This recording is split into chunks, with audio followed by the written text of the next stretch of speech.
लेकिन एक अंग्रेज टूरिस्ट को इस शहर में ढूंढेंगे कैसे? ये भी पता नहीं कि शहर में होगा या नहीं। रवि ने क्या कहा था वो? भाई ब्रिटिश फोटोग्राफर हूँ और London daily newspaper London times के लिए भी काम करता हूँ। फोटोग्राफर है।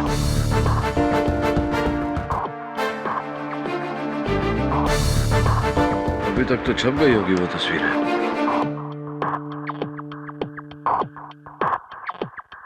मिल गया, ये देख, लंदन टाइम्स।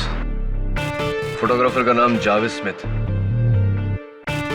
तो ये काम कर, इनके लंदन ऑफिस फोन कर और पता लगा कि ये गोरा इस वक्त मुंबई में कहाँ होगा। Right sir.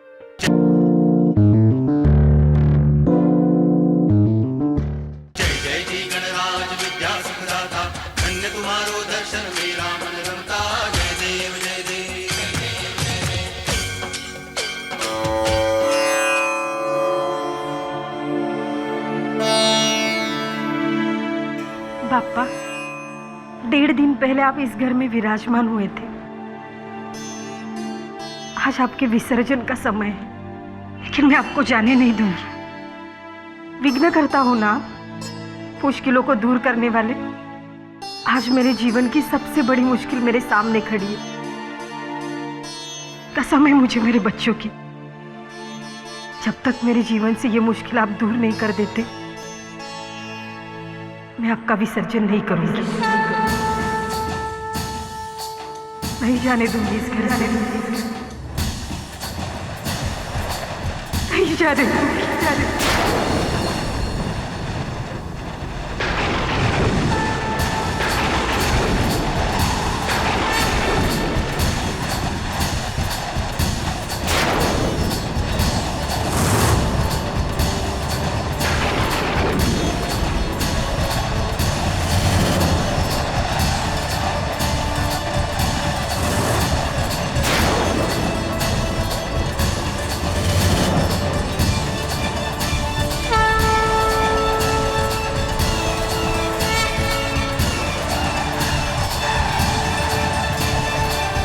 केडी पाठक,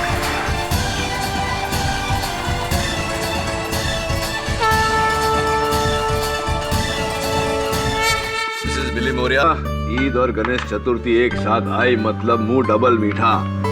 ये देखो, आहा क्या शीर खुरमा भेजा है जुम्मन दर्जी ने। वही जिसको तुमने फैशन शो मर्डर केस में बचाया था। वो है। और ये मोदक? कुमार शर्मा जी क्या है? वो ज्वेलरी मर्डर केस था ना, वही। यानी मेरे दोस्त मानव की मम्मी? तब तो सब मेरा भी हिस्सा है। वापस रख, वापस रख। केडी पाठक जी। जी माफ कीजिए, बिना टाइम लिए आपसे मिलने चली आई। दरअसल मैं बड़ी मुश्किल में हूँ साहब। ले, सबके साथ शेयर करके खा जा वहां बैठ के। नहीं,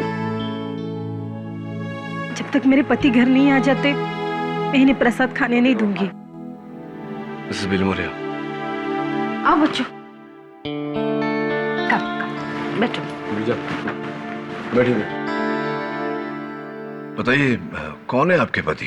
कहाँ है वो? जी, रविकांत विचारे अपनी खुद की टैक्सी चलाते हैं, लेकिन 2 दिन से वो जेल में है, मर्डर के केस में।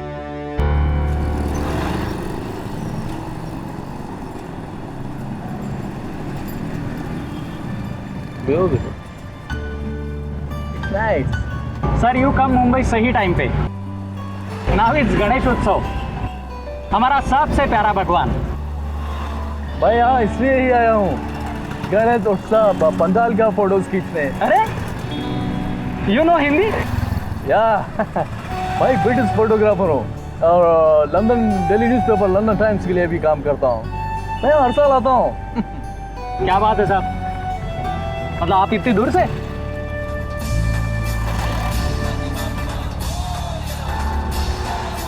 तरीके ये नाकाबंदी। पुलिस अरे टेंशन मत लो साहब, ये तो हर रोज का काम है, बस 2 मिनट लगेगा।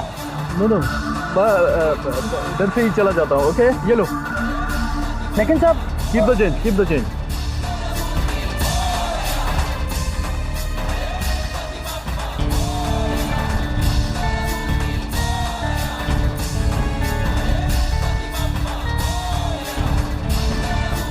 शिंदे रोक उसको, रोक, पकड़। टैक्सी वाले साहब आ गए, साहब घर जा रहे हैं साहब। कहाँ दिखा?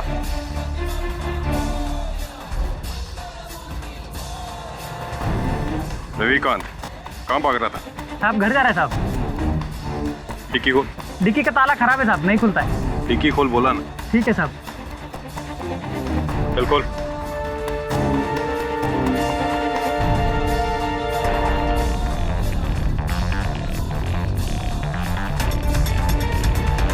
शिंदे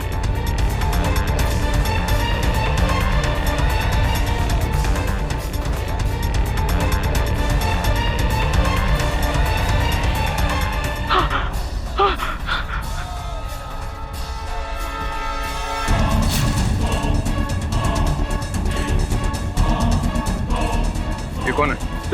साहब ये पता नहीं कैसे आई मेरी डिक्की में। ये तो मर चुका है। साहब मैंने नहीं मारा इसको। कहाँ लेके जा रहा था लाश? नहीं साहब, पता नहीं ये कैसे आया मेरी डिक्की में साहब। शिंदे गिरफ्तार कर लो इसे। मैं समझा ही नहीं रवि, तुम कह रहे हो कि तुम उस आदमी को जानते भी नहीं, और मुझे यकीन है कि तुमने उसे नहीं मारा, तो फिर उसकी लाश तुम्हारी टैक्सी में कैसे आई? मेरे को पता नहीं साहब, आयशप्पा, मैंने उस आदमी को नहीं मारा। मेरे को बचा लो साहब, मैं आपके आगे हाथ जोड़ता हूँ, मेरे को बचा लो। हौसला रखो, मैं अपनी पूरी कोशिश करूंगा। वैसे आप मेरे पास कैसे आ गई? किसने भेजा आपको?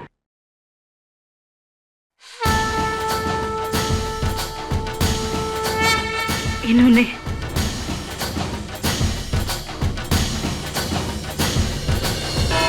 रविकांत बेचारे, तो तुम्हारा कहना है कि 2 सितंबर को तुम्हारी टैक्सी MHO2JS393 में से जो लाश बरामद हुई उसके बारे में ना तो तुम जानते हो और ना ही तुमने उसे मारा, तो फिर वो लाश डिक्की में आई कहां से? क्या उसने अपने आप को मार डाला और फिर वो तुम्हारे टैक्सी के पास आया और अंदर जाकर छुप गया? नहीं, मैंने नहीं। फिर वो लाश डिक्की में आई कहां से? योर ऑनर, जाहिर सी बात है कि प्रोसिक्यूशन के इस सवाल का जवाब रवि के पास नहीं होगा, क्योंकि ये 24 घंटे अपनी टैक्सी के साथ तो रहता नहीं, तो इसकी गैर मौजूदगी में किसी ने वो लाश डिक्की में रखी है। रवि, तुमने आखिरी बार डिक्की कब खोली थी? सर, रोज की तरह मैं सुबह 9 बजे टैक्सी बाहर निकालने के पहले डिक्की खोली, चेक किया था साहब, अंदर कुछ नहीं था साहब। यानी कि 9 बजे के बाद किसी ने वो लाश। 1 minute, sorry to cut you KD. डिक्की खोली, लेकिन तुमने तो पुलिस से कहा कि डिक्की का ताला खराब है, खुलती नहीं। पता नहीं, सुबह तो ठीक था, पर दोपहर को खराब हो गया था। जाहिर है, क्योंकि दोपहर तक तुमने उसमें लाश रख दी थी। मिसेस उमा, उस आदमी की मौत कैसे हुई थी? जहर के असर से जज साहब। जज साहब, इस रुमाल को आर्सेनिक से बने ओडोलेस सॉल्यूशन में डुबाकर और इसे सुंघाने से उसकी मौत हुई।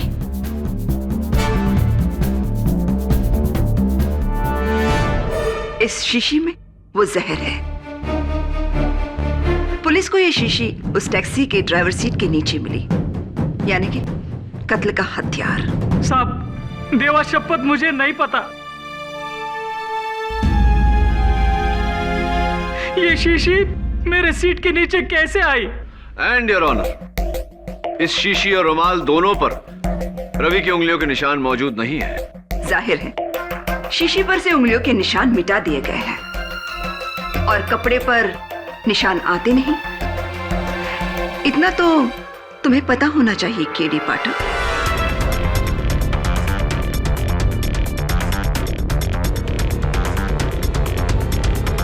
उस आदमी के बारे में कुछ पता चला? मसलन कौन था वो, क्या नाम, पता कुछ? जी जज साहब, मरहूम का नाम दिवाकर चोपड़ा है, दिल्ली का ड्राई फ्रूट ट्रेडर है।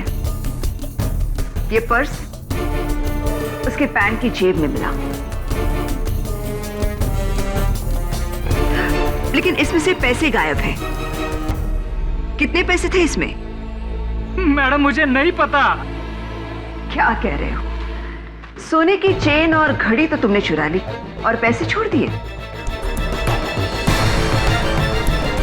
जज साहब, ये सोने की चेन और ये घड़ी रवि की टैक्सी के ग्लव कंपार्टमेंट में मिले और इन पर मरहूम दिवाकर चोपड़ा की उंगलियों के निशान हैं। जाहिर है ये चीजें उसी की है और इनका उसके ग्लव कंपार्टमेंट में होना, यानी रवि ने ही इन चीजों को चुरा कर बाहर रख दिया।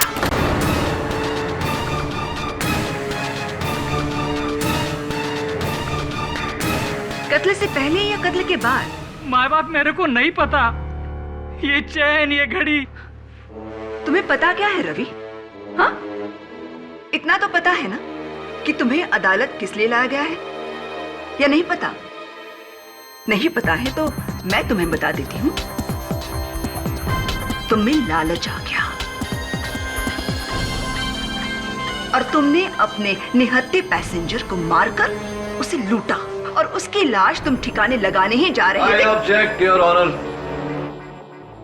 एक सोने की चेन और एक घड़ी के लिए रवि जैसा ईमानदार टैक्सी ड्राइवर अपनी बरसों की मेहनत, अपनी रोजी रोटी और अपने परिवार को दांव पर नहीं लगाएगा। क्यों केडी? क्या इससे पहले कभी किसी टैक्सी ड्राइवर ने कोई जुर्म नहीं किया पैसों के लिए? जज साहब, आज से 12 साल पहले इसी अदालत में मैंने एक केस लड़ा था और जीता भी। Case number 324/99, Jagat Ram Tiwari versus state of Maharashtra, जहां जगत नाम के टैक्सी ड्राइवर को उम्र कैद की सजा हुई थी क्योंकि उसने अपने पैसेंजर के साथ लड़ाई करके उसे छुरा मारा था। कत्ल की वजह 20 रुपए का छुट्टा नहीं था टैक्सी वाले के पास। 20 रुपए। जब 20 रुपए के लिए एक टैक्सी ड्राइवर अपनी रोजी रोटी कत्ल करके दांव पर लगा सकता है, वहां ये घड़ी और सोने की चेन कम से कम 2.5 लाख की होंगी। Silence in the court, please. 2.5 lakh, जो उस कर्जे की रकम है जो रविकांत ने अपने खोली के लिए ली है।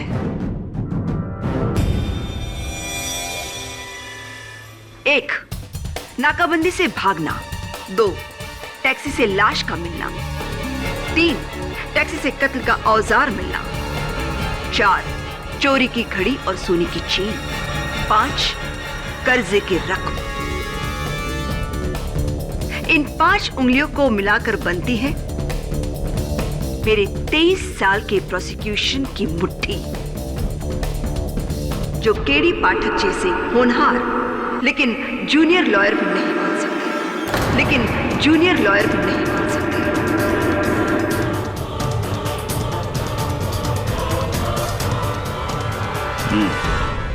प्रोसिक्यूशन का केस बहुत ही मजबूत है केडी। मजबूत है योर ऑनर, लेकिन अटूट नहीं। और उसकी वजह यह है कि इस जुर्म का कोई चश्मदीद गवाह नहीं। जाहिर सी बात है कि किसी ने यह कत्ल किया और उसके बाद लाश को रवि की टैक्सी की डिक्की में छुपाया। किसने? यही तो पता लगाना है योर ऑनर। उस दिन सवेरे 9 बजे से दोपहर के 3 बजे तक रविकांत की टैक्सी में 3 लोगों ने सवारी की। मैं उन्हें कटघरे में बुलाना चाहता हूं ताकि वो इस केस पे रोशनी डाल सके। क्या तीनों विटनेस मौजूद हैं? अनफॉर्चुनेटली योर ऑनर, बड़ी मुश्किल से सिर्फ 2 लोगों का पता चल पाया है, तीसरा अब भी लापता है। सबसे पहले मैं बुलाना चाहूंगा रविकांत के उस दिन की पहली पैसेंजर को, जिन्होंने अंधेरी से बैंड्रा कुर्ला तक टैक्सी ली, मिस सविता झाला।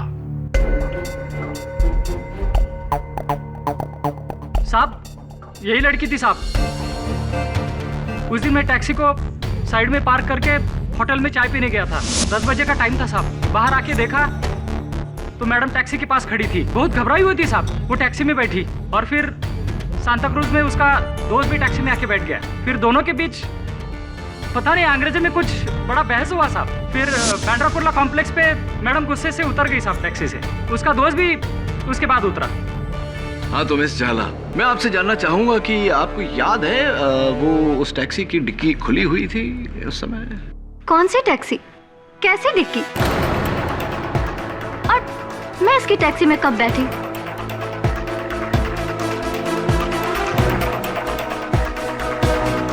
या तो ये आदमी झूठ बोल रहा है या फिर इसे कोई गलतफहमी हुई है। मे बी कोई और लड़की हो। ओ मैडम, क्या बोल रही हैं आप ही थी। आप ही टैक्सी की डिक्की के पास खड़ी थी बैग लेकर साहब। इसी ने उसको लाश को डिक्की में डाला होगा साहब। अरे ये क्या बोल रहे हो?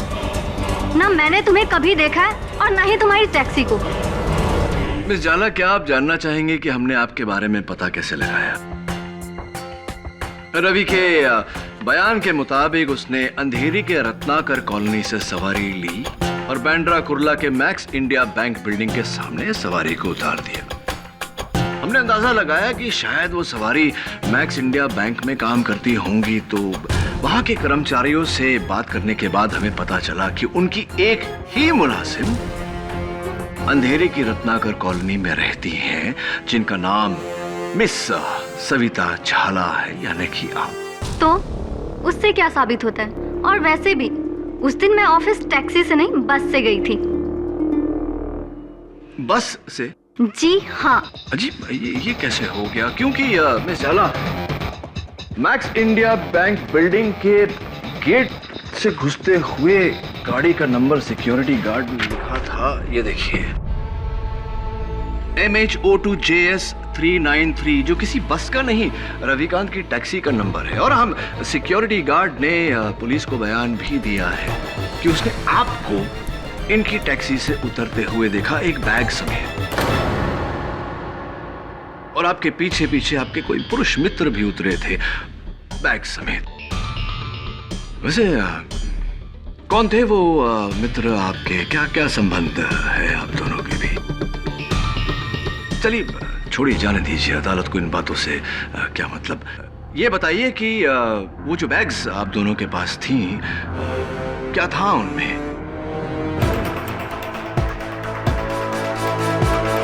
कहीं ऐसा तो नहीं कि आप दोनों का जाती सामान था उसमें और आप दोनों एक दूसरे के साथ भागना चाहते थे? नहीं नहीं, मैं भागी नहीं। मैंने अपना इरादा बदल लिया और मैंने आमोद को भी समझाया कि मैं अपने पेरेंट्स के अगेंस्ट नहीं जा सकती। और हमारे बीच लड़ाई भी हुई, इसलिए मैं भागने के बदले ऑफिस उतर गई। घबरा मत सविता, तुम अदालत में इसलिए झूठ बोल रही हो क्योंकि तुम नहीं चाहती कि तुम्हारे घर वाले इस बात को जाने कि तुम उस लड़के के साथ घर से भागने की सोच रही थी।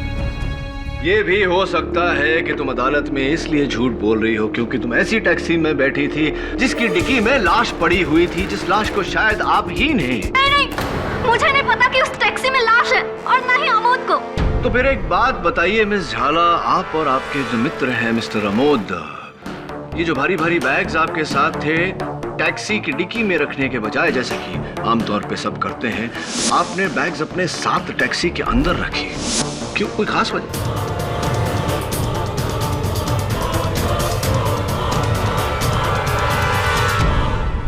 जी, इसका मेरे पास कोई जवाब नहीं है। मेरे सवाल का जवाब शायद ये है मिस झाला कि आप जानती थी कि उस टैक्सी की डिक्की में लाश है जो शायद आपने या आपके मित्र आमोद ने वहां रखी।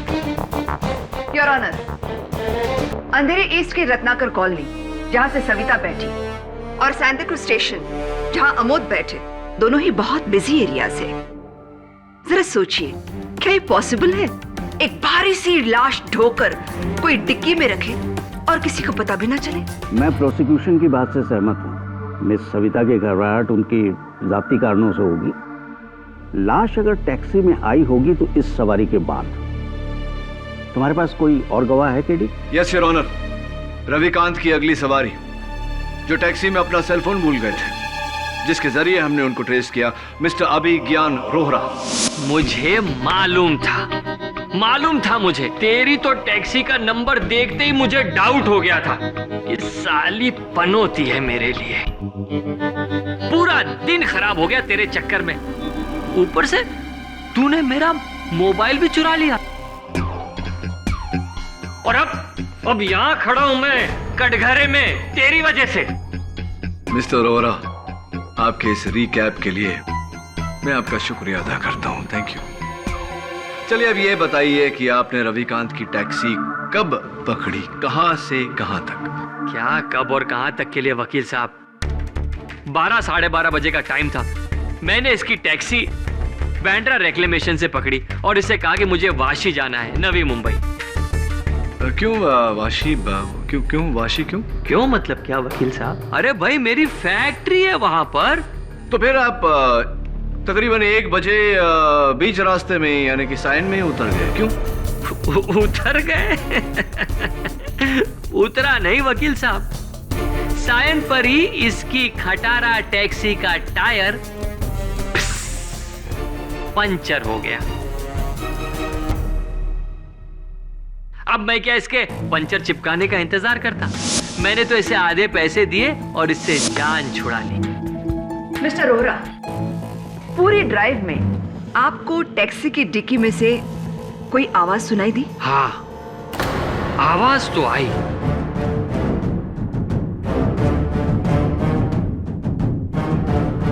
बल्कि इसकी खटारा टैक्सी के तो चारों तरफ से आवाज आ रही थी मुझे। अरे अंजर पंजर ढीले हो गए इसके खटारा के, इसलिए मैं तो खुशी खुशी जान छुड़ा ली। और इसी खुशी में आपका सेल फोन, आपका मोबाइल फोन जो है वो टैक्सी की सीट पर ही रह गया। हाँ, और इसने मेरा फोन मुझे लौटाया भी नहीं। वो तो अच्छा हुआ वकील साहब जो आपका मुझे फोन आ गया और मेरा सेल मुझे वापस मिल गया। Point to be noted your honour. Ravikant बेचारे का फोन वापस ना करना बेईमानी की निशानी है। मैडम मैंने फोन को देखा तक नहीं, ताई शपथ। एक बात बताइए मिस्टर रोहरा, आप तो टैक्सी की बैक सीट पर बैठे थे। हाँ, तो फिर ऐसा कैसे हुआ कि पुलिस को आपका फोन टैक्सी की फ्रंट सीट पर से मिला? हाँ, कहीं ऐसा तो नहीं कि आप सीट के ऊपर ऐसे झुके थे आगे की तरफ ग्लव बॉक्स तक पहुंचने के लिए? मिस्टर पाठक, फोन आगे की सीट पर इसलिए था क्योंकि रविकांत ने उसे अपने पास रखा था। हाँ, इसी ने रख लिया होगा, चोर कहीं का। और अब तो खूनी भी। रविकांत ने खून किया, घड़ी चुराई, चेन चुराई, मोबाइल चुराया। This is absolutely ridiculous. Mister Rohra, ये कमर में पट्टा, क्या आपके कमर में प्रॉब्लम है? नहीं, गर्दन में प्रॉब्लम है। ऑर्डर मिस्टर रोहरा, सवाल का जवाब सीधे तरीके से दीजिए। जज साहब, मालिक, अगर मैंने पट्टा कमर में बांधा है तो तकलीफ भी कमर में ही होगी ना?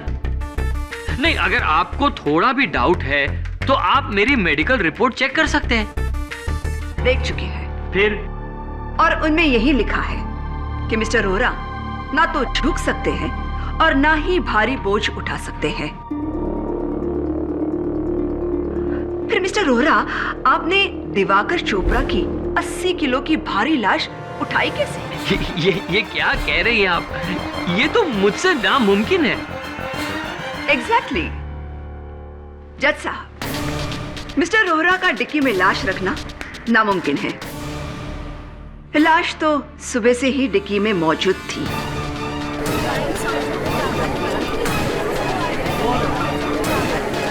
साइलेंस। और इस बात को साबित करने के लिए कि सिर्फ रविकांत बेचारे जानते थे कि गाड़ी की डिक्की में लाश है, मैं अपने अगले गवाह को बुलाना चाहती हूँ। गजानन नाइक। नमस्ते माई बाप। योर ऑनर, ये वही मैकेनिक है जिसने रविकांत के टैक्सी का टायर ठीक किया। राइट गजानन? जी। घबराओ मत, तुम्हें कोई कुछ नहीं कहेगा। तुम सिर्फ इतना बताओ कि वो टायर तुमने कब और कहाँ ठीक किया। जी सर। मैडम। जी जी, माफ़ करिए मैडम, मेरी अपनी पंचर की दुकान है, विनायक टायर शॉप के नाम से, जो साइन में गणेश मंदिर के पास है। ये आदमी मेरी शॉप में अपनी टैक्सी लेके आया। उसके टैक्सी का पिछला टायर पंचर था। वो पंचर टायर लेकर तुम्हारे पास आया? जज साहब, नॉर्मली जब टायर पंचर होता है तो सबसे पहले डिक्की खोली जाती है और फिर स्टेपनी को निकालकर उस पंचर टायर की जगह फिट किया जाता है।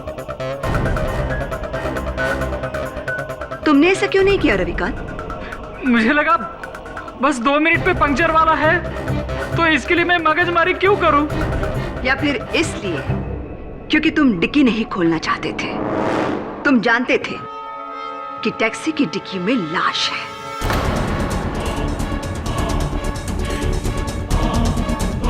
गजानन, जाहिर है तुमने तो डिक्की खोली होगी जैक निकालने के लिए। नहीं मैडम, इसने मुझे रोक दिया। इसने कहा कि मेरी डिक्की का लॉक खराब है, खुलेगा नहीं। तो फिर मैंने अपने जैक से गाड़ी को ऊपर उठाया। इसने तुम्हें भी डिक्की खोलने नहीं दी? माय बाप, मेरा यकीन कीजिए, वो लॉक पहले से ही खराब था। तुम्हारा नसीब खराब है रविकांत, जो तुम्हारा जुर्म पकड़ा गया। ना तो तुमने खुद डिक्की खोली, ना किसी को खोलने दी, क्योंकि तुम जानते थे कि उस डिक्की में लाश है। नहीं, मुझे नहीं पता था। तो फिर वो लाश आई कहां से? जादू से? बताओ रविकांत, लाश आई कहां से? Calm down Mrs Dixit, calm down. Your honour, Ravikant ने हमें बताया कि उस दिन इसकी टैक्सी में 3 लोगों ने सवारी की। तीसरा एक अंग्रेज जब इसकी टैक्सी तक आया तब ये होटल में खाना खा रहा था। टैक्सी के आसपास कोई नहीं था। उस अंग्रेज का कुछ अता पता है तुम्हारे पास? योर ऑनर, टैक्सी में बैठने से पहले कोई अपना कांटेक्ट नंबर नहीं देता। उसे कैसे तलाश करूं? ये तुम्हारा प्रॉब्लम है केडी। या तो उस आदमी को ट्रेस करके इस कत्ल से जोड़ना होगा तुम्हें, या फिर इसमें हार माननी होगी। घबराओ मत केडी, अपने सीनियर से हारने में कोई शर्म की बात नहीं।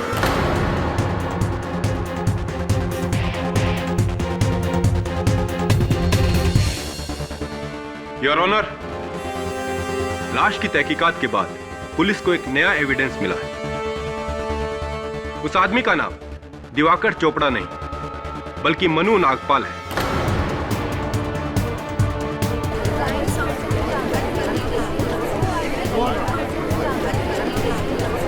साइलेंस। मनु नागपाल जो एक वांटेड क्रिमिनल था, जिसकी पुलिस को ड्रग स्मगलिंग के 9 अलग अलग केसेस में तलाश थी। Drug smuggling? जी हाँ योर ऑनर, ये इसका पुराना हथकंडा था। अक्सर टैक्सियों में ड्रग स्मगल करके एक सिटी लिमिट से दूसरी लिमिट तक ले जाना। पुलिस को आरटीओ की मदद से ऐसी 5 टैक्सियों के नंबर मिले हैं। उनमें से एक टैक्सी का नंबर है MH02 JS393, रवि विचारे की टैक्सी।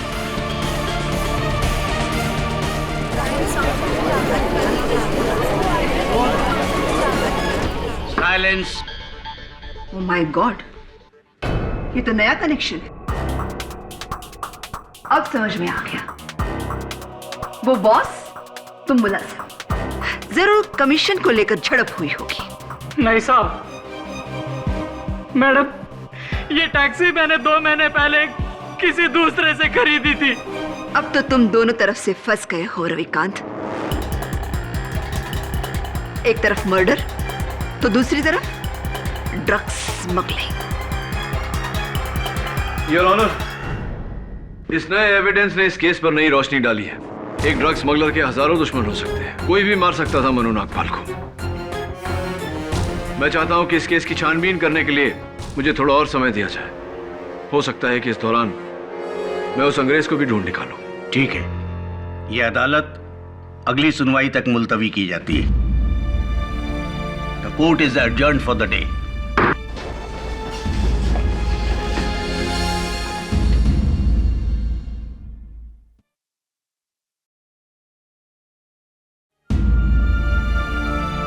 मानसी, तू मेरी बात मान, जिद मत कर, गणपति महाराज का विसर्जन कर दे। नहीं, जब तक वे मेरा विघ्न दूर नहीं करते मैं विसर्जन नहीं करूंगी।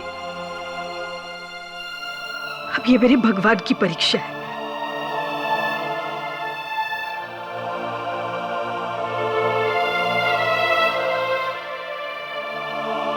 गणेश जी के साथ साथ ये मेरी भी परीक्षा है।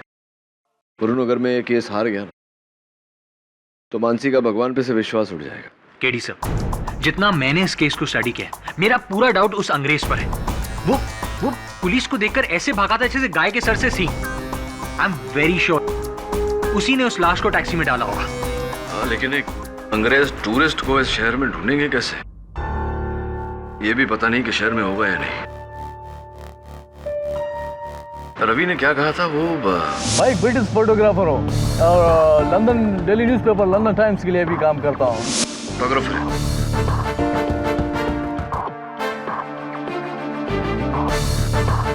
अभी तक तो छप गई होगी वो तस्वीर।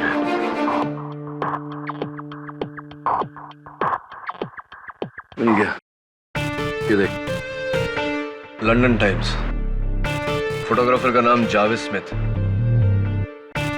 तो एक काम कर, इनके लंदन ऑफिस फोन कर और पता लगा कि ये गोरा इस वक्त मुंबई में कहाँ होगा। Right sir.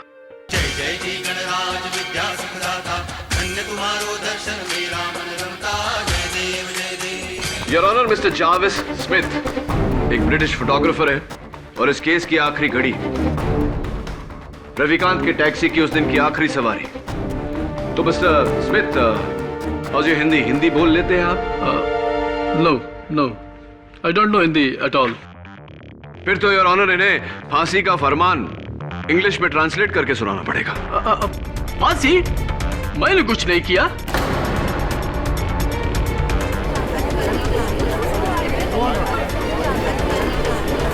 Order order. हाँ, आपने कुछ नहीं किया, लेकिन बड़ी तेजी से 30 सेकंड में आप हिंदी सीख गए। क्या माइंड है आपका?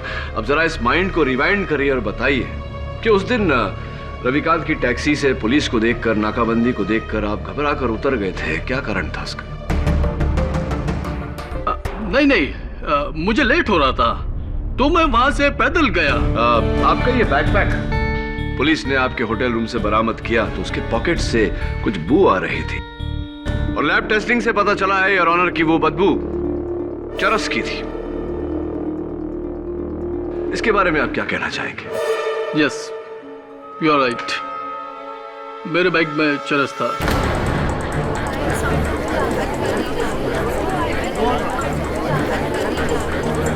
साइलेंस। और मैं पुलिस को देखकर सोचा कि वो उसको सर्च करेगा तो मैं मुसीबत में पड़ जाऊंगा।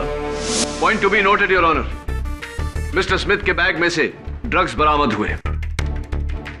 मनु नागपाल भी एक ड्रग डीलर था और मुझे पूरा यकीन है कि यह कत्ल इस ड्रग कनेक्शन की वजह से ही हुआ है। Your witness. No, I swear, मैं ऐसे किसी आदमी को नहीं जानता। डोंट वरी मिस्टर स्मिथ, मुझे आप पर पूरा यकीन है और बहुत जल्द अदालत को भी होगा। योर ऑनर, पोस्टमार्टम की रिपोर्ट के तहत मनु नागपाल की मौत दोपहर के 1:30 और 2:30 बजे के बीच हुई और मिस्टर स्मिथ उस टैक्सी में लगभग 3 बजे के करीब बैठे। 3 ही बजे थे ना? हाँ, लगभग 3 बजे। There you are KD. आपकी ही दलील आपके खिलाफ। इस हिसाब से मनु नागपाल और मिस्टर स्मिथ सहयोगी नहीं हो सकते। सो योर ऑनर, उस दिन रविकांत की टैक्सी में सुबह 9 बजे से लेकर शाम के 4 बजे तक 6 लोग बैठे। 1 सविता झाला, 2 अमोद, 3 अभिज्ञान रोरा, 4 mister Jerry Smith, 5 driver Ravikant विचारे एंड ऑफ कोर्स डिक्की में मरहूम मनु नागपाल। इनमें से पहले 4 पर तो शक की कोई गुंजाइश नहीं है, तो फिर बचा कौन? मनु नागपाल, जिसका कत्ल हुआ, और उसका कातिल रविकांत विचारे।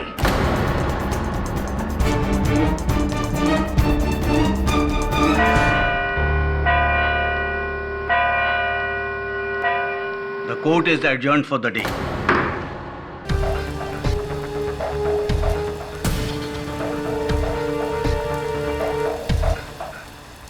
भगवान जी, अब आप ही कुछ कीजिए, वरना आपके भक्त को बचाना तो।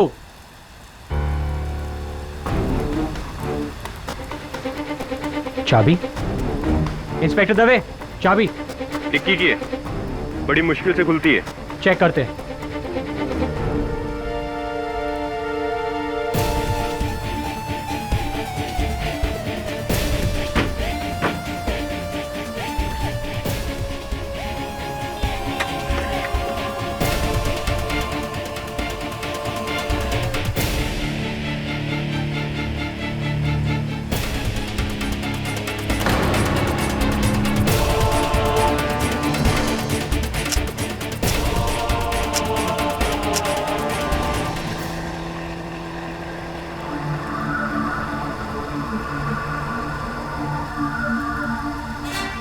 डैम, फिर से पंक्चर।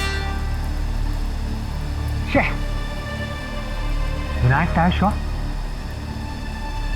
ये तो वही टायर शॉप है जहां पर रवि की गाड़ी ठीक हुई थी। ये गणपति बप्पा मोरया। अरे भाई सुनो, तुम वही हो ना जिसने वो टैक्सी ड्राइवर रवि बेचारे के केस में गवाही दी थी? हाँ साहब, लेकिन आपको कैसे पता साहब? इतना घबरा क्यों रहे? यहाँ साहब अपन पुलिस कोर्ट कचहरी के चक्कर में नहीं पड़ना चाहता साहब। समझ सकता हूँ तेरी प्रॉब्लम। अब जल्दी से मेरी प्रॉब्लम सॉल्व कर, चल।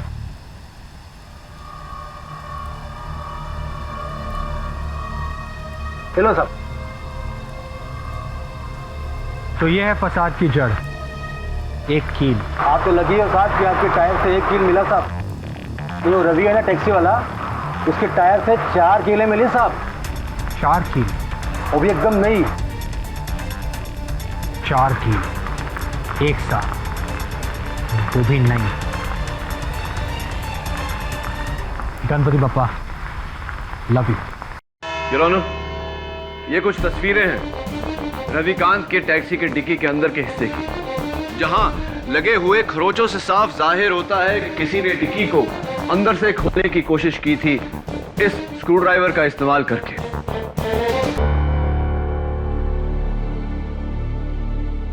जिस पर मनु नागपाल की उंगलियों के निशान है। इसका मतलब ये हुआ यार ऑनर कि मनु नागपाल जब उस डिक्की में घुसा तब वो जिंदा था, मुर्दा नहीं। और एक पॉइंट पर उसने डिक्की से बाहर निकलने की कोशिश की, लेकिन बाहर के शोर के कारण रविकांत उसकी आवाज को सुन नहीं पाया। अब सवाल यह है योर ऑनर कि मनु नागपाल उस डिक्की में घुसा क्यों? वो शहर छोड़कर भागना चाहता था, और पब्लिक ट्रांसपोर्ट यानी टैक्सी से बेहतर सवारी और क्या हो सकती है? तो मनु ने खुद टैक्सी रोकी, रविकांत से कहा कि टैक्सी की डिक्की खोलो, मुझे उसमें छुपना है। मिस्टर दीक्षित, पूरी बात समझने के लिए पूरी बात सुन लेनी चाहिए। योर ऑनर, जैसा कि मैं कह रहा था, मन्नू का कोई साथी था जिसने टैक्सी में बैठने से पहले रवि को बातों में उलझाया, और मन्नू को समय मिला कि वो डिक्की का ताला तोड़ के उसके अंदर जाकर छिप जाए। अब ये भी बताओ कि वो साथी कौन था? जाहिर सी बात है प्रोसिक्यूटर साहिबा कि उस दिन रवि की टैक्सी में जिन लोगों ने सवारी की थी उन्हीं में से ही कोई एक होगा। तो तुम्हारा कहना है कि मनु शहर से भागने के लिए रविकांत की टैक्सी की डिक्की में छुपा, फिर उसने रुमाल लिया, अपने चेहरे पर लगाया और अपने आप को मारने की कोशिश की। प्रोसिक्यूटर साहिबा, आपकी आधी बात सच है और आधी बात गलत। हाँ, मनु ने खुद अपने चेहरे पर रुमाल लगाया था। उसका कारण यह है योर ऑनर कि मनु को धूल से एलर्जी थी और डिक्की में धूल से बचने के लिए उसने ऐसा किया था, यह जाने बिना कि उसके साथी ने पहले से ही वो रुमाल जहरीले सॉल्यूशन में डुबो दिया। थियोरी अच्छी है लेकिन प्रैक्टिकल नहीं। साबित कैसे करोगे? साबित करूंगा ना, और साबित करने के लिए योर ऑनर मैं कटघरे में बुलाना चाहूंगा विनायक टायर सर्विस के गजानन नायक को। गजानन, रवि के टैक्सी का टायर कैसे पंक्चर हुआ था? साहब 4 कीलें उसमें घुसी हुई थी, एकदम नई। 4 नई कील चमकती हुई ऐसी? हाँ साहब, वैसे कील है। कितने साल से पंक्चर बना रहे हो?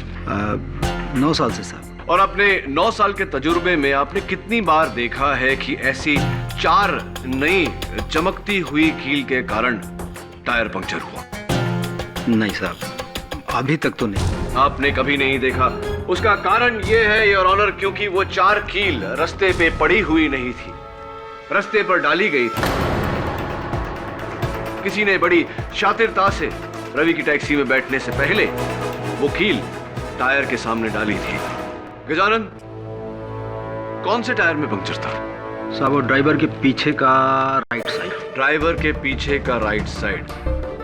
तो क्या अगर मैं ये कहूं कि किसी ने टैक्सी में बैठने से पहले वो कील नीचे डाल दी होगी तो क्या तुम मेरी बात से सहमत हो? हाँ। कितने बजे तुमने ये पंक्चर बनाया?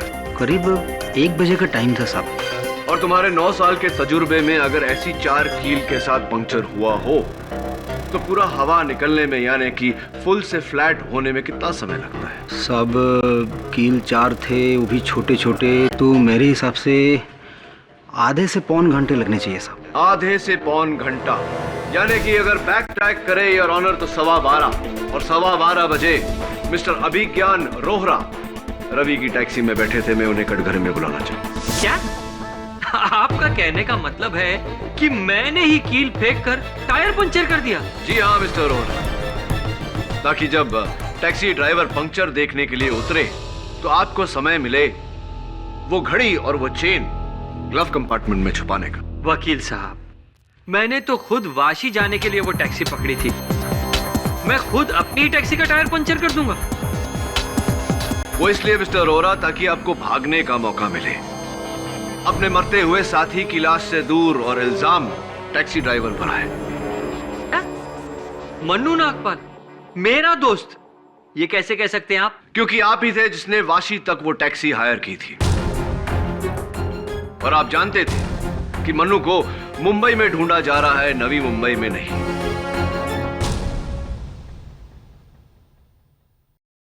देखिए, मेरा और मन्नू नागपाल का कोई कनेक्शन नहीं है। मैं जा रहा था अपने जूतों की फैक्ट्री में जो वाशी में है। आप चाहे तो मेरे स्टाफ से पता कर सकते हैं। पूछा हमने, और आपके स्टाफ का साइंड स्टेटमेंट है जज साहब की टेबल पर जो ये कहता है कि आप उस दिन अपने फैक्ट्री गए ही नहीं।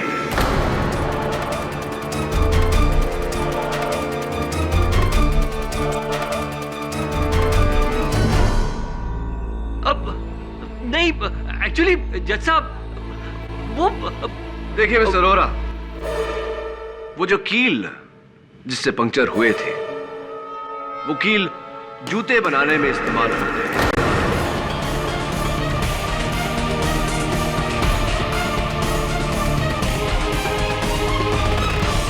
बिल्कुल वैसे ही कील आपकी फैक्ट्री में भी इस्तेमाल होते हैं मिस्टर रोहरा। आपका खेल खत्म हो गया। आप जुर्म कबूल करते हैं या मैं जज साहब को वो तस्वीरें दिखाऊं? मैं आपसे कितनी बार कहूं कि मैं उससे नहीं जानता था। आप मनु नागपाल को नहीं जानते? जी नहीं। कभी नहीं मिले? नहीं। ये कुछ तस्वीरें हैं योर ऑनर। मिस्टर रोहरा और मिस्टर मनु नागपाल की एक साथ में ड्रिंक लेते हुए।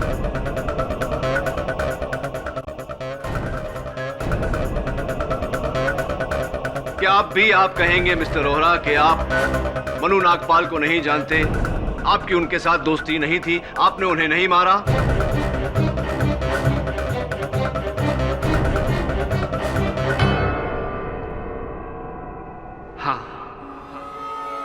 मैंने ही मन्नू नागपाल का खून किया है।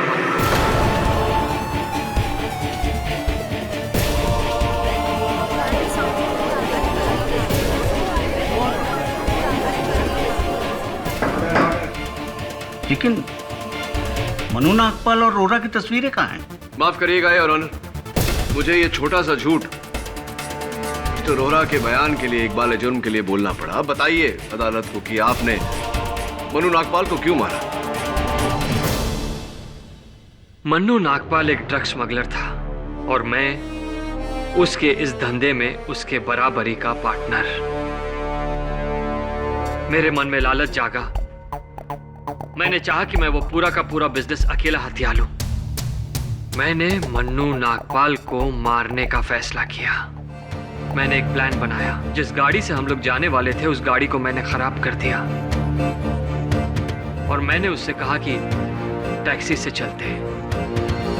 बांद्रा के एक सुनसान रास्ते पर मैंने इसकी टैक्सी रोकी और इसके साथ वाशी तक के पैसों को लेकर बहस में लग गया। इसी बहस का फायदा उठाकर मन्नू ने इसकी टैक्सी की डिक्की चाकू से खोली और उसमें छुप गया, मेरा दिया हुआ जहरीला रुमाल लेकर। और टैक्सी में बैठने से पहले मैंने इसकी टैक्सी के टायर के सामने चालाकी से कीलें फेंक दी।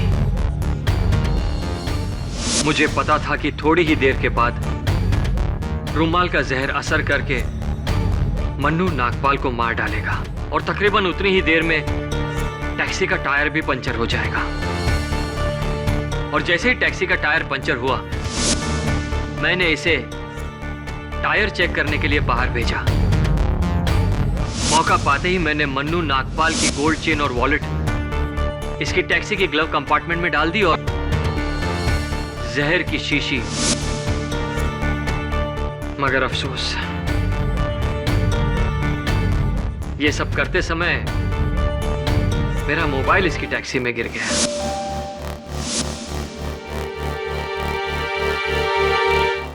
यह अदालत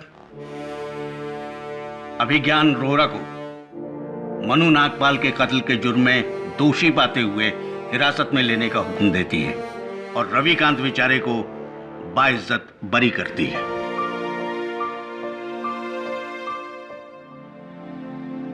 the case is closed.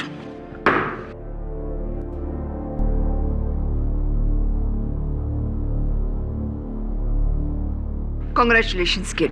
Thank you, बहुत बहुत बधाई हो। अरे क्या हमारे लिए आप भगवान हो। ऐसा मत बोलिए, नहीं तो वो मुझसे रूठ जाएंगे। वैसे भी ये केस तो बाप्पा ने ही सॉल्व किया है। पापा ने? वो कैसे?